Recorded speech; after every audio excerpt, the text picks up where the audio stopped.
Uptown Swing level 1. Aaron. Peter. It's 8-count week, I don't know, 3 or something. You guys did great.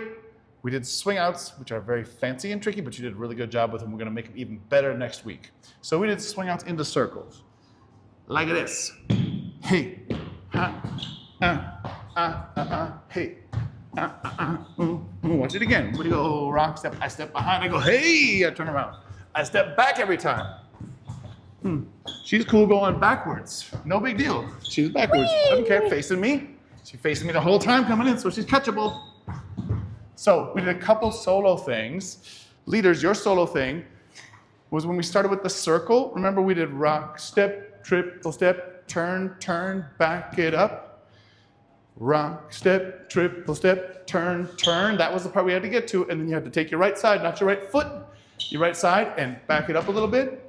That'll get you ready for the next thing. Same thing's gonna work, and we'll work on this more next week.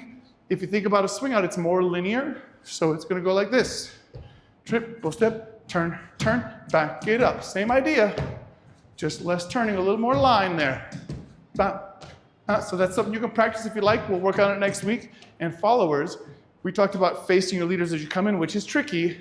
So the practice was first scooting, just keeping that right foot forward, and then you scoot and you get used to having your chest point to your right. That's where your leader's gonna be. And it's okay that your right foot stays in front. In fact, we want that. Then we did an 8-count with that. Step, step, triple step, step, step, triple step. That's you practicing actually the circle or the swing out. You practice the momentum continuing and practice facing your leader. Step, step, triple step, step, step, triple step. They'll scoop you up and swing you out or circle you either way.